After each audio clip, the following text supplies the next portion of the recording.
Have you guys ever been mistaken for another person, celebrity or otherwise? Uh, Story time. A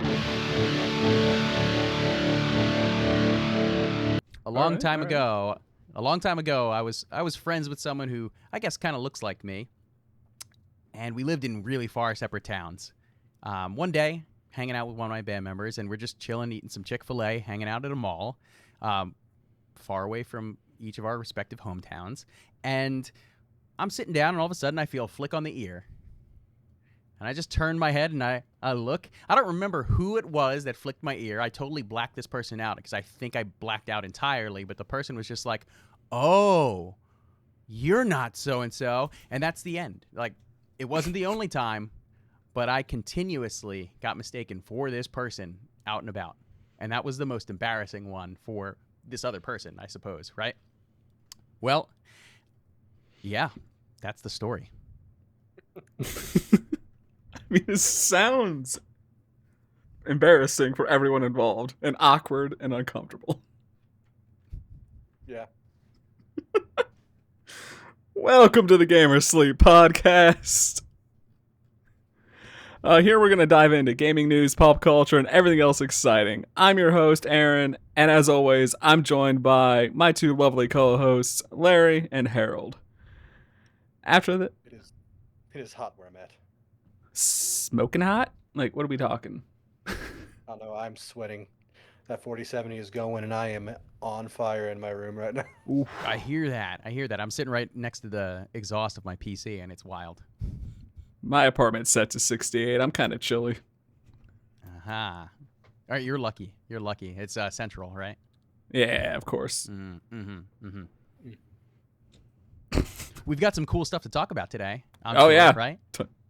Tons of And stuff some to talk not about. so, And not so cool stuff. Yeah. Oh, yeah. Yeah. Very. We'll very fair. get to that, and we're going to talk about that one for a while, I'm sure. So, what have you guys been up to? Playing games, having a good time, or we want to go straight into Hades 2 impersonations? I mean, Impressions? I won't be doing any. Yeah, no impersonations by me, but usually I'm down for it. I'm all kinds of tongue-tied.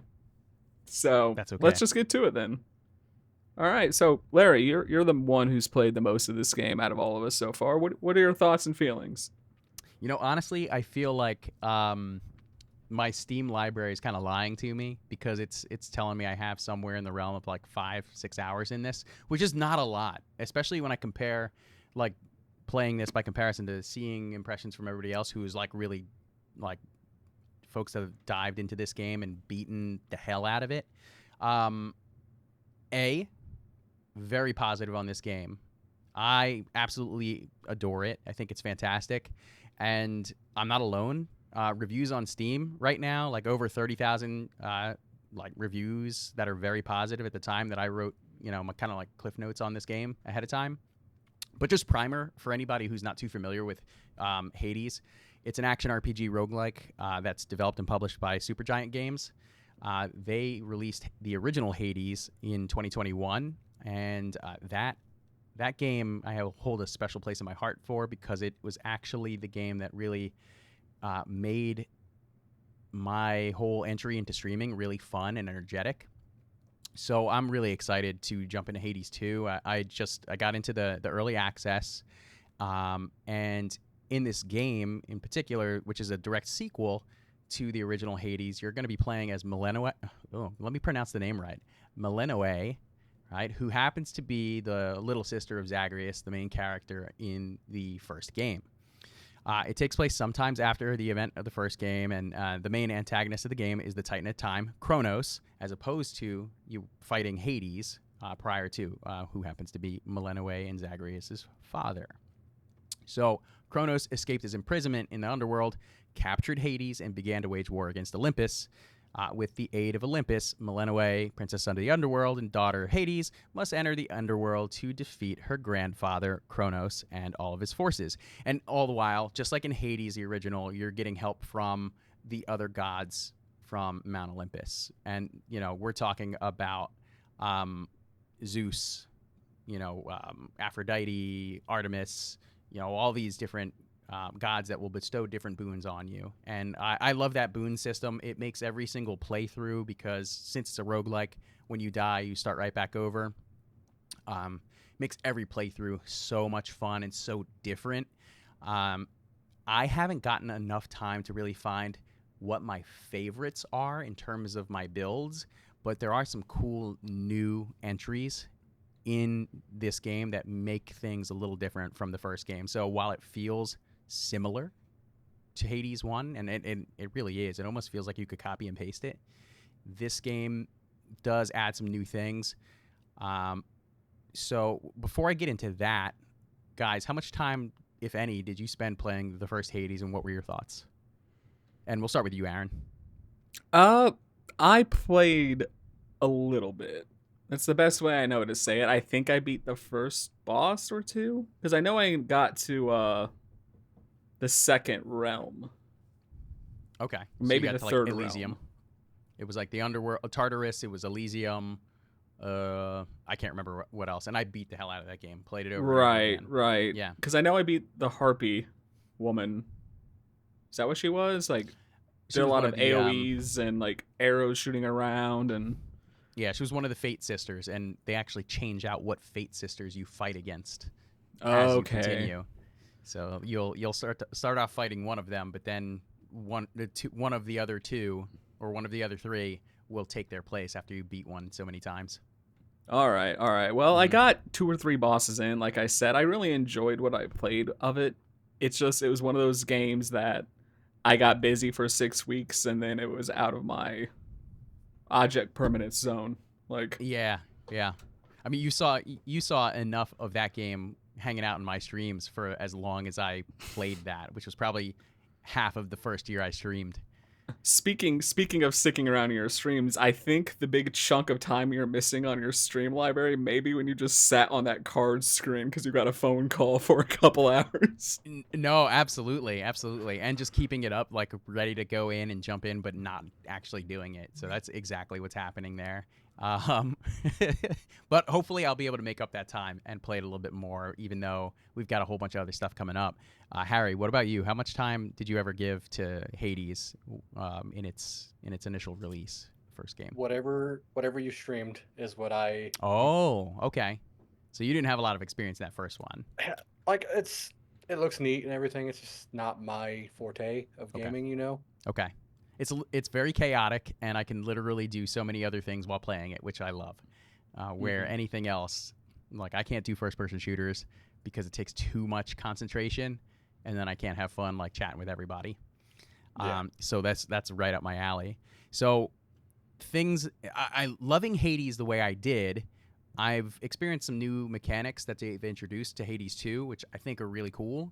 But there are a ton of things that I don't know about. So I will preface this with that. Like, this is not all encompassing, and I don't want to like minimize the changes that they made to what is otherwise a game that seems a lot like the original. So one of the new mechanics I found was that you can now like dash. You can run after dashing. So just by holding that dodge button, you're able to just start running around faster. And it's really interesting because I frequently forget that it's actually an available mechanic. So I'll dash around and you will slow run. And I started getting like tripped up and caught by enemies because some of those attacks are really fast.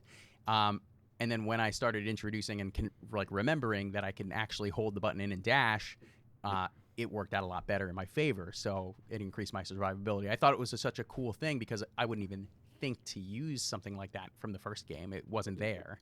Um, and then one of the neat new encounters that I came across that was pretty random. They had a lot of random encounters in the first game.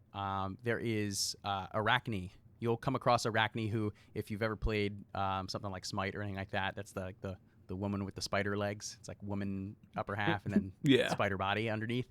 Well, Arachne, she's this cute encounter. She's like this little cute spider girl or whatever, and she provides different type of clothing that can like provide different boons that'll only last within the run that you're in, and that clothing can break or fall apart when you take too much damage, so it'll lose its effect on that run if you just get hit too many times. But you can choose, it's like different colors, so it might be a white dress, a purple dress, and a red dress, and those different silken dresses will have different effects for you. Like every time you move into a different room, you regenerate some health, or you earn some coin, or it does more damage, in the first couple of seconds, things like that. And I thought that was a really cool thing. And inside of that same room where you find Arachne, there might be little pickups you can grab, stuff like that. And there's always great dialogue between characters. So I think that's fantastic.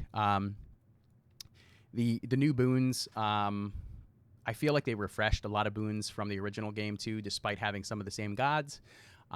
But there are some new gods that I just haven't seen enough to kind of know exactly what they offer. But I'm so excited to get into that. And I love the replayability. So you guys will probably catch me, whether it's on Discord or whether it's me, flying and actually starting my Twitch stream back up. Hades 2 will be on the list of things to play. Of course, of course. I've talked for so long. What questions do you guys have about that? Well, actually, my big question is more of a different angle. It's with Hades 1, you didn't have a PC at the time, or did you? No, I didn't. So you didn't get the experience of early access. Correct. Are you excited to play it throughout early access and see how it changes and evolves and additions and removals? Or are you more of, I've touched it, now I want to wait till the release? No, I'll continue playing it because it does appear that they have a ton planned for the game. I won't go too far into that for the sake of not ruining things for anybody who doesn't want to know that just yet. But yeah, things are going to change with the game, especially because it's early access. Even from the first time I played to their update and to now, I feel like the game has changed a little bit in terms of its I want to say quality, but its responsiveness. It was very, very different when I first jumped in. Not to say that it was bad, but it's much smoother now that I've played it a couple of times later than my initial experience. Yeah, I remember you saying it felt a little sluggish or lag. Mm-hmm. Not lag, but removed. So that's gotten better already? Yeah, absolutely. So going back into it, I started to get into the groove. The responsiveness is there. That classic Hades feel is there. Although there's different weapon styles that I'm not used to. You start off with a witch's staff. Then I've unlocked the sickle and the dagger. And then what else? I just unlocked, before the last time I stopped, was this gigantic axe. So I haven't actually gone on a run with the giant axe, but that looks like it's a blast to me. It's a slower weapon, but it's a heavy damage dealer. So I'm pumped for that. Awesome. Yeah, but I'll continue to play it through early access myself. All right, cool. I'm glad to hear that. So it's going to be a bit of a different experience than the first one for you. Oh, yeah. I think that they're just going to do wonders with this second game, just both in how you progress the story, regardless of starting over and winning. And I think there's a lot more to unwrap with this game than there was even in the first.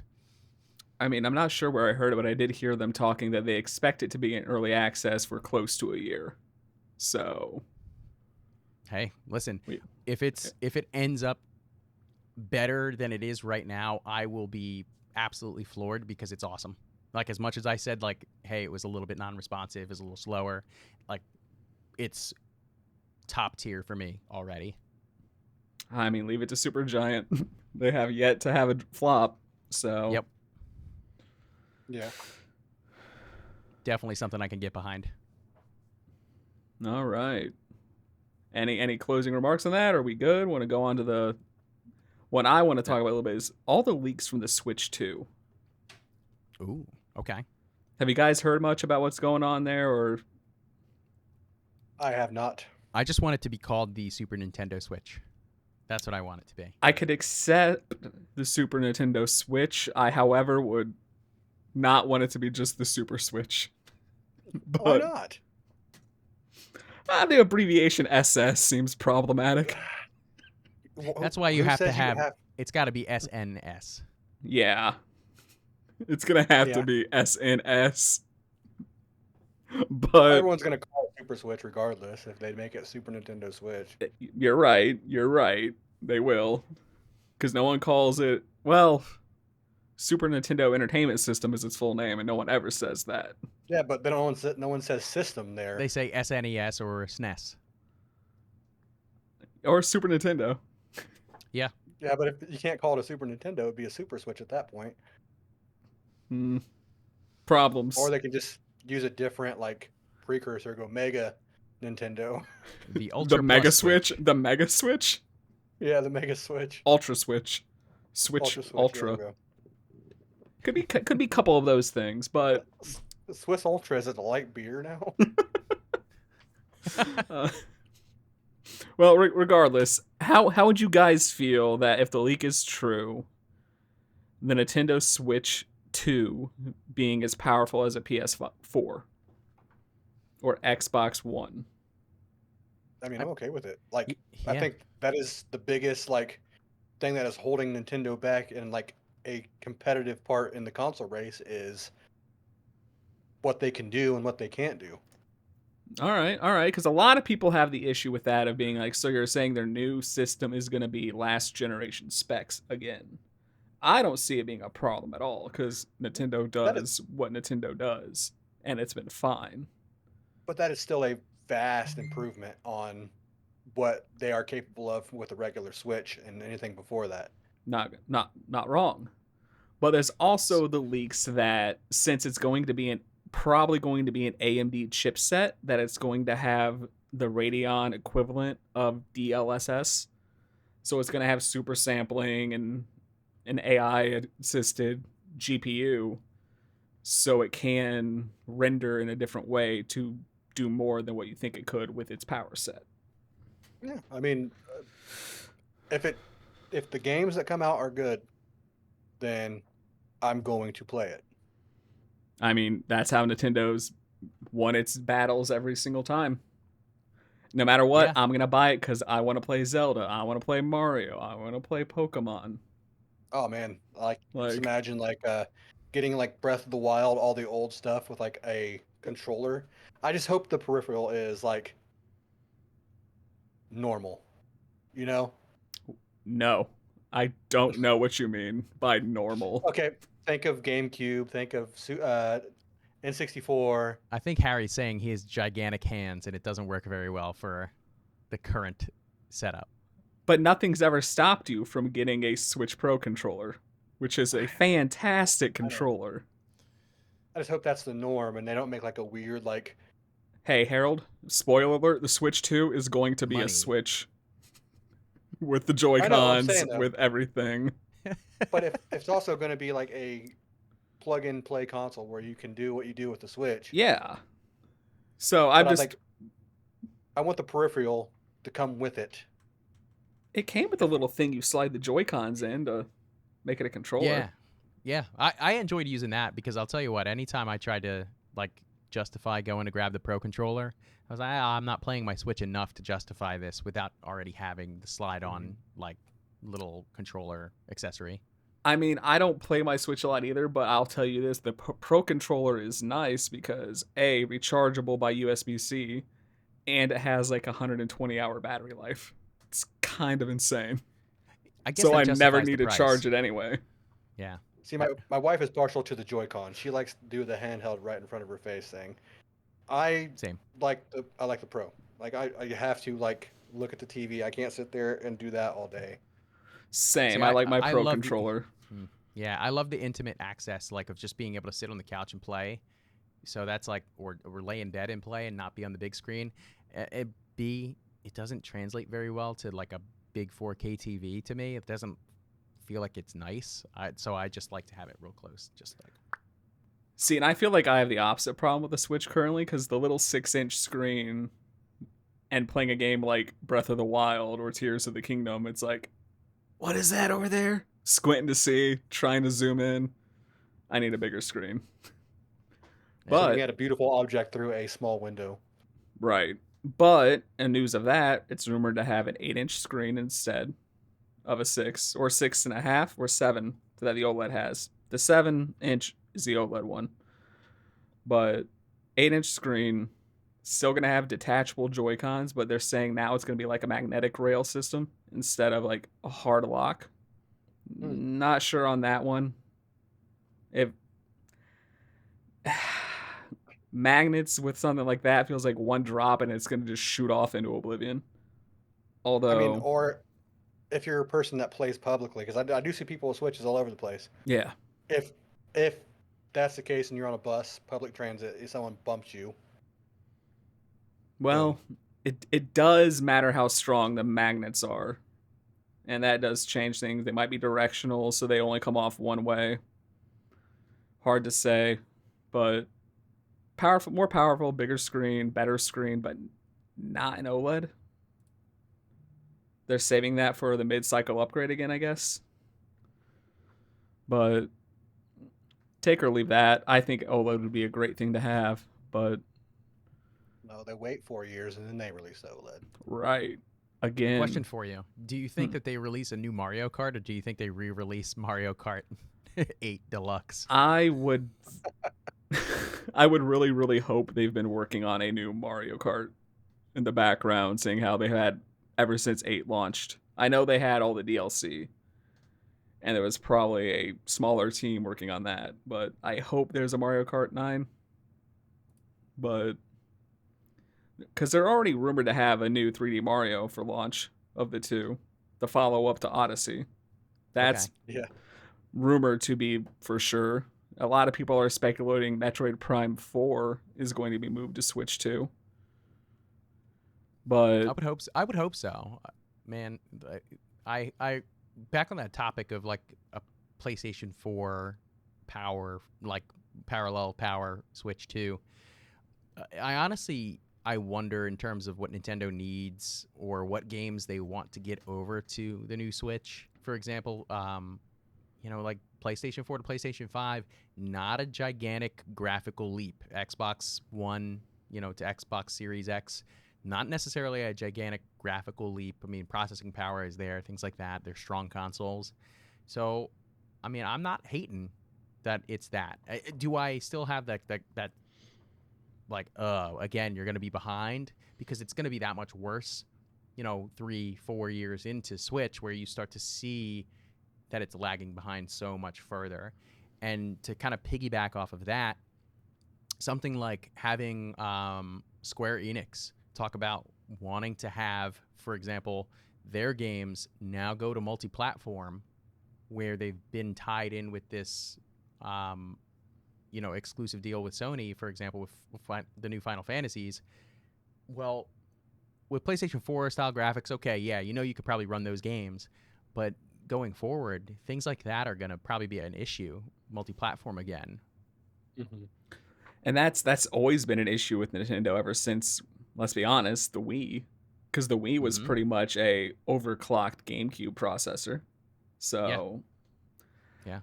but then again, I just have to ask this: how many of you guys who play your Switch buy third-party games for the Switch that aren't, I don't want to say smaller as a degradation, but like, smaller indie games, smaller developers?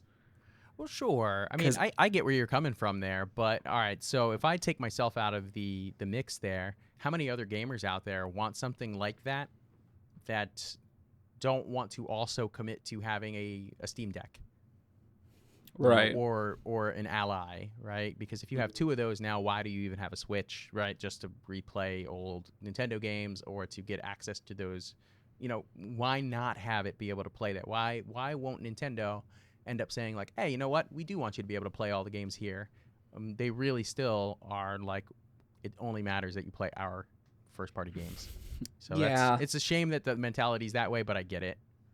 I mean, yeah, because Nintendo definitely has it in their DNA that they're more of a user-friendly console, and that's the best Mm-hmm. way I know to put this. Because the rumors also state that when in handheld mode, this new processor is going to be heavily underclocked for better battery life. Yeah. So, I understand that because your average user, your average consumer, to me, I would rather be able to take my Switch on a 12-hour flight and it lasts the whole flight than for me to bring a Steam Deck and say, well, I guess it'll last a third of it. Yeah. I'll be honest with Yeah. you. I've never played my Switch to the point of running the battery down. Now, this is one reason I'm excited for the two. My Switch is old, my Switch is worn out, and I am lucky to get 2 hours of battery life per charge. Wow. Same. Like, Okay. I can't play anywhere but home because I'm going to have to plug in if I want a long session. Just end of story. And Mm. if you've ever looked up the iFixit guide on how to replace a Switch battery, I'm good. I Like, wouldn't I don't do want it. to do Yeah. that. I solder for a living and I don't want to do that. I think I'm probably doing a disservice to my Switch because it's sitting on the bottom shelf behind me. Like it's just been plugged into its dock, and I don't even know how long it's been plugged in for. There's probably like a cake of dust on it, and that battery's probably going to swell. Just start playing Pokemon Arceus Legends again. It's the last time you had fun with it. You know, you bringing up Mario Odyssey makes me want to jump back into it, but no, there's not enough time. Right, right. But other than that, leaks are stating stuff like backwards compatibility is all but confirmed. Okay. So Well, that's that's going to be good. nice. That's good. And not So to mention the Nintendo Switch Online will give you access to your virtual titles, I think, right? yeah, they're stating your Nintendo account is now your Nintendo account. It will carry over to the new console. It's about time. That's lovely. Right. And the great thing about all these leaks happened in the last month or two. And then because Nintendo needs to finally get ahead of it, they made an announcement themselves. And it stated, we will announce the successor to the Switch within the next fiscal year. Mm-hmm. So all they did was announce an announcement. We love it. Welcome to gaming, folks, Oh yeah. where people get hype Yep. about announcing announcements. Well, I mean, with that being said, how excited are you for it? I'm ready for an upgrade. It's not that I'm like amped. It's not that I'm like can't wait to see the next Pokemon game on it. Can't wait to see the next Zelda game. I'm pretty satisfied with those games currently. But I could use a new Switch. I can It's use just an hardware for upgrade. the sake of hardware. Yeah, for Mhm. me. Something that with a better battery, a better screen, something a little nicer to have to use. Okay. You know, what I think would Cool. be cool, What's that?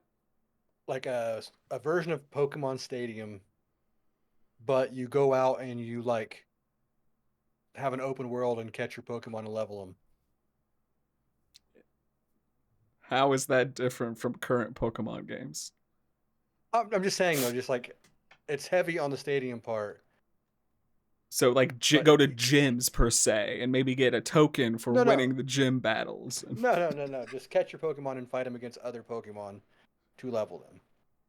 Like you're talking about like a more dedicated like go out and get them, Yeah. then come back to this like home base where you Yes. then participate in a tournament Yeah. as opposed to just going to gyms that are just that battle. Yeah. Okay, so almost like if you mixed, for instance, something like Legends Arceus and Pokken Tournament. Yeah. Kind of. Yeah. All Okay, right. I That'd be get you there. interesting. I get you. That sounds cool. That sounded goofy at first. I'm with Aaron. Like I was just like, wait a second, that's exactly what the games are. But now I see what you mean. Like you really want to Yeah. dive into the fighting aspect. Mm-hmm. That's a cool idea. I don't mind that. I don't mind that But at all. but speaking of the Pokemon stuff, Pokemon ZA was announced and we haven't heard anything since then and no one's really brought it up either. Yeah, I wonder if anybody cares. I do. But that's cuz I'm a glutton for punishment from that company. I hope they Yeah. can turn it around from like the weird reception, to Scarlet Violet. I'm really hoping that Nintendo is going to unfortunately crack down on Game Freak being like, "Guys, you can't keep doing this. Yeah. You got to really do a show of force and do this game justice otherwise you won't be doing it anymore." Well, the way I look at that too, and again, I'm going to be bringing Square Enix into the mix here as like a parallel is will will the Scarlet and Violet sales affect how like with the way that game released, the state that it was in, and how it performed by comparison to Arceus? Will something like that actually affect Game Freak and Nintendo's relationship, or will they put the pressure on them, or because it sold so well because everybody loves Pokemon, will they just be like, keep doing what you're doing, great? Or Well, will they go the route of Square Enix, who is never satisfied with their sales numbers, and apply pressure to them anyway? see, and it's really hard to say how that's going to go. Seeing how Nintendo had to make a public apology about the state of Scarlet and Violet, I think it's pretty serious because they're not known to do that at all. Right. Mhm. Right. But it's one of the best selling Pokemon games in like 3 generations. So real mixed messaging there versus Metacritic versus what our sales numbers say. Yeah, exactly. And that's what a company will look at, the numbers. So they might just look at the numbers and say, "All right, cool. Do it again." Mhm. Yeah. So it Well, might take another generation for it to be shitty and then them to be like, "Wait a second. Something's not right." well, Well, on an odd thing, I think that sometimes like the glitches and everything bring buyers in a weird way. Like they want to experience that too. yeah, I mean, there might be something small to that. I wouldn't say it's like a sizable percentage of sales numbers, No. but it definitely And might be some, a handful, a good 100,000. and it's that's different from being like the Bethesda jank, because the Scarlet Violet jank was not good. It was not this funny thing that was like, "Oh, look at what happened. Diglett's like 5 meters long," and you know where I'm going with that. But like it wasn't funny stuff like that. It was like game breaking things, Mhm. things that would really impede upon the experience. Which, like, that's why I stopped playing, because it was like, the performance is not good. It has gotten better. The patches have helped, but you still That's have good. the nitpicky stuff of why are the texture pop-ins so bad? Why is that NPC in the background moving at 3 frames a second? Like Mm-hmm. why? Yeah. No other Nintendo game has these problems. So it's not the hardware. But Sure. speaking of hardware, the last of the leaks, and we can wrap this up and move on to our bigger topic. It's rumored to have 12 gigs of RAM, DDR5, and 256 gigabytes of storage, which Hey, is a cool. nice upgrade from the Switch. Yeah. Absolutely. Hopefully you have a expansion port still, so that you can just pop in I'm a sure card for they'll that have an too. SD card slot still. Mm-hmm. Oh yeah. And there's probably still going to have a game cartridge slot as well, because Nintendo, as Tom Hardware, this is where I've been getting most of my information, is Tom's Hardware, has also stating Nintendo has one of the strongest relationship with big box retailers out of the big 3 console makers. So physical games are very important to Nintendo still. Mhm. I'll take it. That's cool to me. Like, I'm still one of the folks that, while digital games are really convenient, I still don't mind having physical games. It's actually becoming tougher though to reach for the physical games, to be honest, even though I like Yeah. having them. I mean, I'm a You know, sucker that for a my steelbook. Hmm. now that my kids are getting older, I may start re-indulging in physical copies because all it takes to not play your games is a lack of an internet connection now, and that's kind of upsetting. Yeah. Yeah. That's So still I may go back. go on. So you may go back. Yeah. Nintendo's one I still buy mainly physical with. So Same. PlayStation I've And started slacking on and being like, digital would be convenient. Screw it. Click. the biggest reason to continue buying physical for Nintendo has always been, in the past, you buy digital and you get screwed out of your purchase, because you go into the next console, and if you don't Mhm. transfer or something, then it doesn't stick with you. Well, hopefully, according to the rumors, and if they're true, that's great. Backwards compatibility with both your digital purchases and your physical cards. Hopefully I feel that's the like case. I feel like that's our expectation, and then Nintendo's gonna perform the equivalent of the atomic wedgie and, like, pull our underwear over our eyeballs and just be like, "Sucks to be you, kid. Buy it again." The one the one reason why I think they wouldn't do that though is it's become industry wide an expected thing. The Mhm. Xbox One to the Xbox Series backwards compatible. PlayStation 4 to PlayStation 5 backwards compatible. If Hmm. Nintendo's the only one to say, nah, we're good, they're going to get raked over the coals. Yeah. Yeah, but you also got to look what games are worth porting over because most of the games, like from the PS4, PS5, are like online dedicated games. I see what you're saying. I disagree because I'm not an online gamer and I have a pretty extensive physical game collection for PlayStation 4. like God of Wars, Final Fantasies, Resident Evils. Yeah, But yeah. I'm saying like outside of like their console like exclusives, everything else would probably like just move over gradually anyway. yeah, Yeah, buying it again would suck, but if you're gonna play the game, you're gonna buy it again if you really want to. ah, I see your point. I disagree. Like if Switch 2 for some reason wasn't backwards compatible, I'm not buying Breath of the Wild again. I'm not Yeah, buying Tears of the Kingdom again. But what if they do like a deluxe, super premium ultra, like collection of it that's got ray tracing and, um, cooks you breakfast? Well then, yeah. But I've already been See, burnt. I've bought Skyrim like 8 times, so it's not outside of my character to do this. But you can be tempted. I definitely could. You're Remember, right. this is the year. This is the year of experiences for you versus I things. bought concert tickets. I'm doing things. I'm not buying things. That is true. yeah. Got like 4 concerts I want to go to this year. So That's awesome. Plus Comic Con. plus, oh god, gotta plan that. Oh, I don't think you got.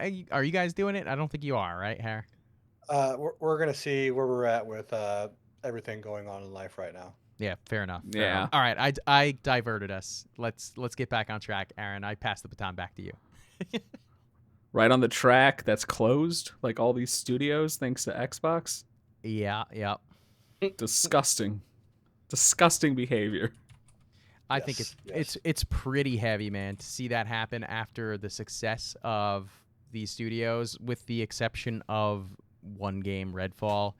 Like, it's a shame to see that, because I don't even have the words for it, man. Like, yeah, things happen. Sometimes things aren't successful, but like to also punish studios that come out with bangers like Hi-Fi Rush. That yeah. is unacceptable, and I'm gonna beat the dead horse that I've been since this podcast started. Consolidation is bad. Well, in this case, I mean, it's not even like, look industry wide, all over the place in tech. I was chatting with, I don't know if he listens at all. Shout out to you, Scott, but Funkified. He was in the tech world, and he recently got laid off. I was chatting with him about it, and he's like, "Yeah, it's industry wide. You can't even get a job right now, so it's really difficult." But when you look at something like my pal that's at Riot, he just got hired onto Riot, and then they laid off a whole bunch of people. It's crazy, and it's not even in one shot. Microsoft laid off so many people in the beginning of the year, and then double dipped and did it again. There's this, what is it, man? There's this fear of the bottom line shrinking when they made something to the tune of like double digit millions of profit this year. Right. And Yeah. and that's Not when it just comes revenue. profit. Yeah. But that's what it comes down to. We're in the age of, if you're not growing, then you're a burden. If you're not increasing our profits every single quarter, you're a burden and you will be axed. Because Yep.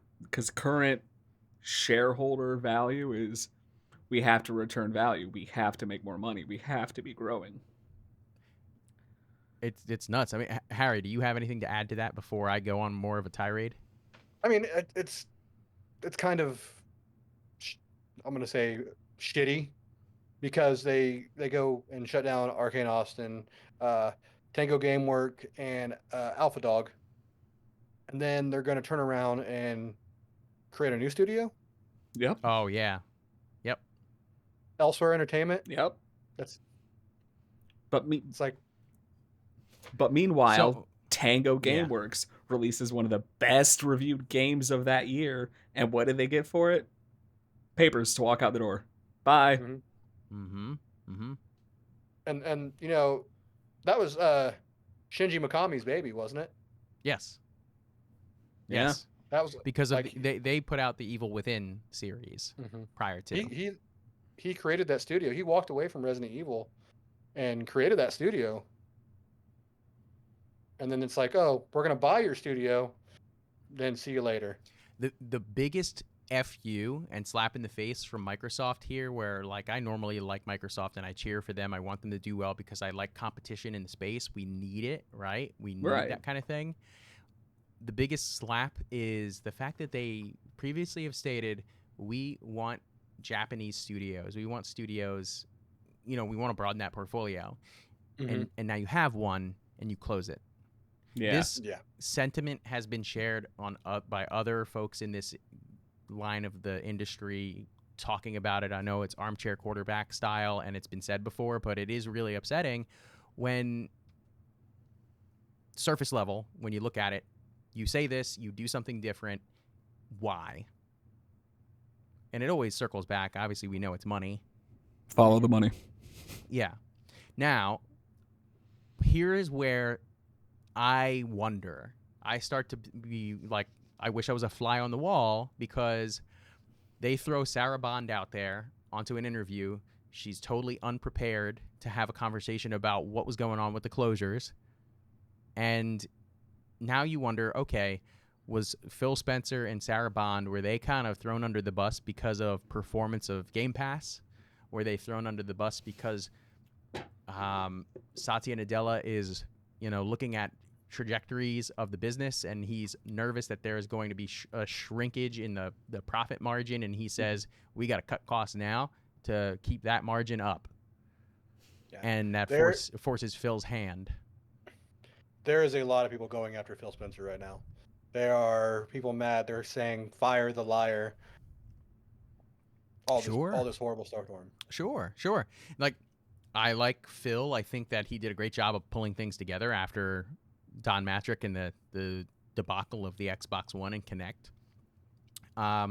The shame of it is I feel like as much power he's got, he still answers to Big Papa Xbox, not even Xbox, Big Papa Microsoft, and maybe he didn't have a strong enough case. Maybe he had to say, "All right, I've got to close some things down to keep my job, or I've got to close some things down to show that we are serious." But Hmm. that still doesn't change the reality of, like, I don't feel bad for Phil. That's his role. He's got to do Mm-hmm. the tough things, Yep. unfortunately, and he's going to have to take some heat for it. But we also need to know corporate America trickles, the shit rolls downhill. Yeah. Yeah, So, you but know, still, the fact that one of the best reviewed games of that year gets oh rewarded by yeah, a studio closure is yep, so asinine, and it's such a terrible, bad look for Xbox as a company. absolutely, 100% Well, I mean, agree. it's just shitty all around because you have like uh Arcane, they did Deathloop, Dishonored, and they Yep. have one bad game, and it's just like, okay, well, you're going to be an easy cut. It's like, but what about the other like good games they put out? Doesn't matter anymore. Mm-hmm. Nope. It just Now and here, go ahead, go ahead. no, I don't. I'm good. I'm good. I'm good. So here's my only other thing: is there was, and this is me putting on my tinfoil hat. Join me. Um, So if I put together a couple different things I've seen over the course of time, especially since we had conversations about Fallout, right? Todd Howard, right? Todd Howard had a comment that he stated, and I won't be able to quote it, unfortunately. I never noted it down, but his comment was something to the effect of, in response to, like, hey, one of these newer games coming out that you're working on, like Fallout 5 or, Elder Scrolls, when are we going to see that, right? Todd Howard said something to the effect of, yeah, I don't want to wait that long either. So, keeping that thought in mind, and Xbox, Microsoft taking this time to consolidate and axe these studios. Now, I don't know. Nobody has said anything about, like, where are these people going from these studios? Only one of those studios, I think you mentioned it, Alpha Dog, I think is getting rolled into ZeniMax Online, or whatever it is for the Elder Yes. Scrolls Online, right? Oh no, I'm that is yeah. Roundhouse. Roundhouse. Yeah, they're getting Yeah. folded in, but they didn't make any mention of folding in anybody else, right? Are they taking talent and moving them to the priority games? Because that's what they stated they were doing this for. Now, you're taking away, we know the effect, you're taking away from studios that can make new IP, that can, really fill in the gaps in between these Hmm. games. What are your thoughts on that? Do you think any of that connects the dots? Like, are you thinking they're trying to prioritize things like Fallout 5 and Elder Scrolls? I think that's exactly the case. No, I You I, think it's I not? So honestly you don't think don't. it's going to change the trajectory at all? I think this is Microsoft taking a play out of the Activision handbook of, hey, we're gonna close down this small studio that made a successful game, and then now you're working on Diablo 4 assets. Now you're working on Call of Duty Online. You're an asset generator now. Have fun. Yep. No, they're not. They're not gonna put these teams they killed to work on a full game. They're gonna be asset generators for Elder Scrolls Online. They're gonna do the work no one wants to do. There's a video out there. I think you guys should watch it, and gentle listeners, maybe you guys search this up too. But there was a video of Matt Booty actually going to Double Fine Studios and having a conversation with the devs as they were being taken over, and just saying all the wrong things when you take over as a major studio, walking in to an indie dev, and basically saying like, yeah, we don't want to change virtually anything, but everything you guys do, we kind of want to change and look at. And it was like you see the people's reactions and their faces, just like, is that guy serious? I mean, and that's the industry now. Yeah, yeah, and that's how it goes, though. You know, new boss walks in, and you want to be like, "Fuck off," you know, and Yeah. that's how it goes, right? And I don't know if that relationship is good. I don't know if it's not, but that that video goes to show you like how, not everything is always green, and it's like the grass isn't always greener on the other side of going from indie to being under the big corporate umbrella and vice Right. versa. Or even being under Yeah. the corporate umbrella is not great. Like I was Mhm. referencing with the whole Activision thing was Tony Hawk Pro Skater 1 or 2 HD got made. Fantastic game, well reviewed, loved, did awesome sales numbers. They got closed. Mhm. No chance at Tony Hawk 3, 4 remakes. Just nah, you guys are gonna make assets for Diablo 4. That's how these companies award their smaller teams now. Oh, well, yeah. And it's just gross. Throw them a pizza party; they'll be fine. Oh, the classic corporate pizza party maneuver. It makes for a good Ah. day. Depends if you like pizza or not. As long as it's True. not that fucking nightmare pizza that you sent me through that video. Nah, it's even Fucking better. Oh, You're getting hot and jerk. ready's. Oh God, getting 5 minute Little Caesars pizza. That's all we can Yeah. afford. It's all that's in the budget. Sorry. Oh God, yeah. If you actually eat more than one slice, you're gonna have to take a deduction in your pay for the week. yeah. And Oh, we have man. drinking fountains. No drinks. Just go out in the hall. We bought club soda. Add whatever sugar you want to it. And some Kool-Aid packets. Oh, man.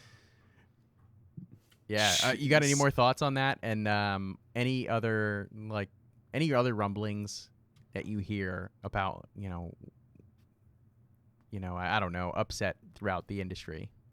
It's shitty that how the people who bought the $100 uh, DLC package for Redfall are going to be getting screwed out of it. Womp Yeah. Well, they're womp. getting are they getting refunded on that or getting a credit or something? I think they're trying to do refund. They're trying to do like make good situations. So they're like, here, we're going to offer you this. And it's just like, people paid money for what they wanted. Just release the DLC. Here's a 3-month free trial of Xbox on Game Pass Ultimate. So You are a current dev who created this game. We all know the DLC was done before the game released. Release it now. Okay, I got a small rant about this because this is Microsoft just shooting themselves in the foot, and this fruition even we have stated.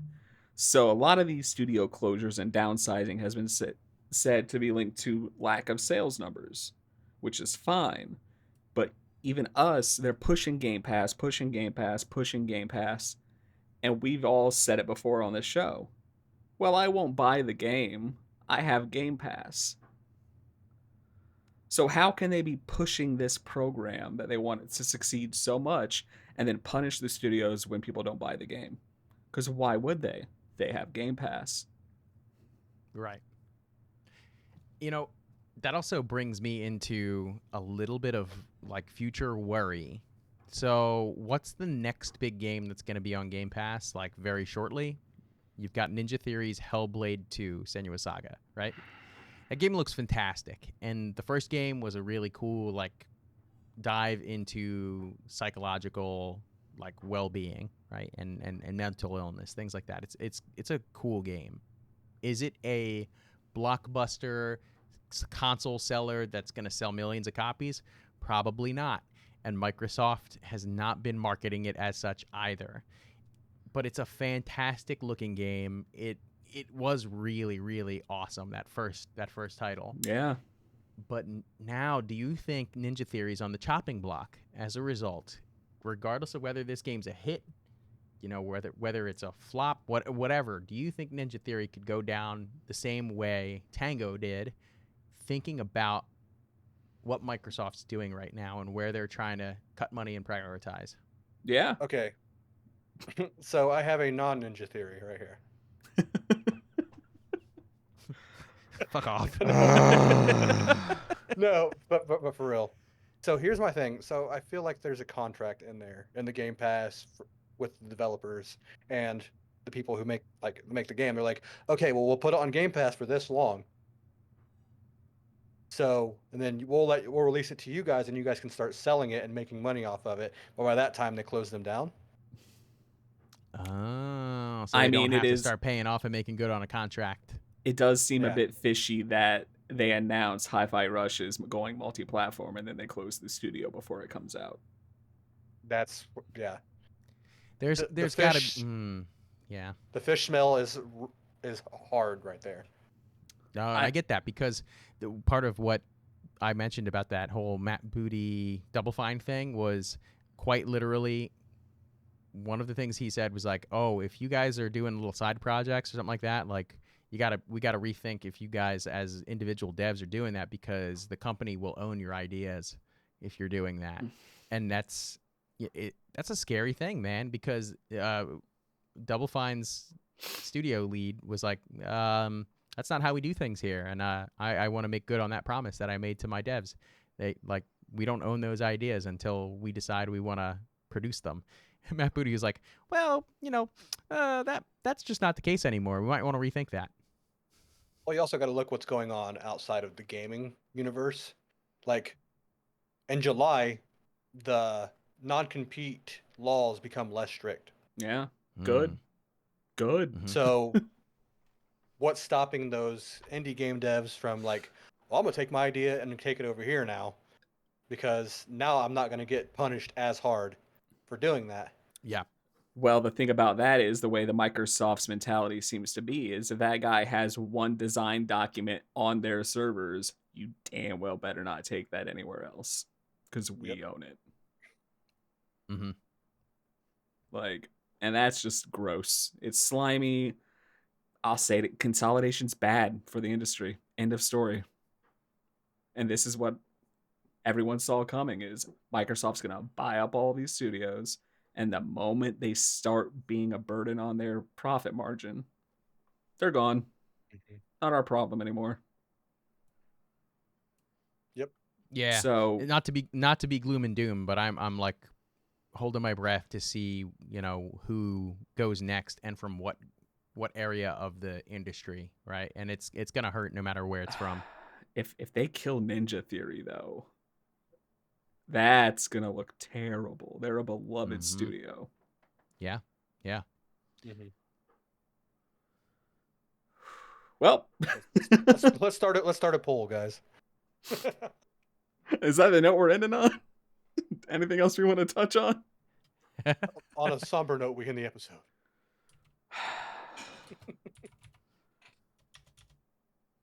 All right. Well, honestly though, what else you guys want to touch on? Did you guys see the new trailer for Fortnite? Oh No. Jesus. No. The There, Fallout one? yeah, the collab with Fortnite and Fallout. Yep. Hey, did you learn whether or not like is the power armor gonna be a power up or is it gonna be like a skin? I don't know. It might be in the battle pass. It might be a store exclusive. I'm not sure yet. Okay. See, that's my big wonder. Is it gonna be you got a power armor skin, or is it gonna be like finding All Might, getting an Infinity Gauntlet on a map? So by the small amount of leaks I've seen, is it's going to be like a hellscape, radiated sandstorm kind of thing. Are th- So I'm guessing the T-45 that they posted in there is going to be like part of it, maybe.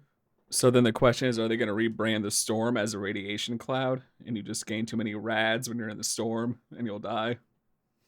Yeah, I have no They could idea. they could do That a makes lot of cool sense. stuff with it. Yeah. Yeah, that makes sense. Might actually pull me back into play for a few weeks. I've never left.